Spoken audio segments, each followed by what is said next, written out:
ಪ್ರಜ್ವಲ್ ಬಗ್ಗೆ ಒಂದೇ ಒಂದು ಮಾತು ಹೇಳಬೇಕು. ಇವರಿಷ್ಟು ದೊಡ್ಡ ಸ್ಟಾರ್ ಮಗ ಆಗಿದ್ರು, ಇವರಿಷ್ಟು ಸ್ಟಾರ್ ಆಗಿದ್ರು. ಇವ್ರಿಗೊಂದು ಕತೆ ನಾನು ಹೇಳಿದ್ದೆ, ಪೇಪರ್ ಅನ್ನೋದು ಒಂದು ಯಾವುದೋ ಒಂದು ಕತೆ ಒಂದು ಟೈಮಲ್ಲಿ.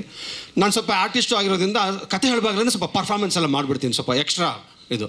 ಪ್ರಜ್ವಲ್ ಒಂದು ಮೆಸೇಜ್ ಹಾಕಿದ್ರು, ಎಷ್ಟು ಇದು ಅಂದರೆ, ಸರ್ ಇಷ್ಟು ಪರ್ಫಾರ್ಮೆನ್ಸ್ ನನ್ನ ಕೈಲಿ ಮಾಡೋಕ್ಕಾಗುತ್ತಾ ಅನ್ನೋ ಥರ ತಮಾಷೆ ಮಾಡಿದೆ. ಅಂದರೆ ಎಷ್ಟು ಡೌನ್ ಟು ಅರ್ತ್ ಒಬ್ಬ ಸ್ಟಾರ್ ಮಗ ಆಗಿದ್ರೆ ಒಂದು ಬಂದ್ಬಿಡುತ್ತಲ್ಲ ಒಂದು ಇಮೇಜ್, ನಾ ಮಾಡ್ತೀನಿ ಅಂತ.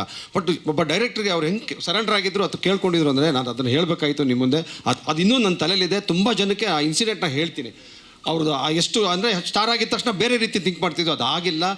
ಇವತ್ತು ಹೆಂಗೆ ಹೇಳಿದ್ರು, ಒಂದು ಒಳ್ಳೆ ಸಮಾಜಕ್ಕೆ ಒಂದು ಒಳ್ಳೆ ಮನಸ್ಸು ಬೇಕು ಅಂತ, ಆ ಮನಸ್ಸಿದೆ ಪ್ರಜ್ವಲ್ಗೆ. ಬಂದಿದ್ದಕ್ಕೆ ಹಾರ್ಟ್ಲಿ ಒಂದೊಂದು ಸಲ ನಾನು ಥ್ಯಾಂಕ್ ಯು ಹೇಳ್ತೀನಿ.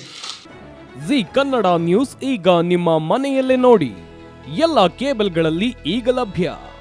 ಸನ್ Direct 292, Jio TV 1334, U digital 162, Siti cable 51, GTPL 17, Abhishek cables 821, Rockline telecommunication 51, Shri Basaveshwara number 60, Vinayaka digital number 53, in digital number 896ರಲ್ಲಿ.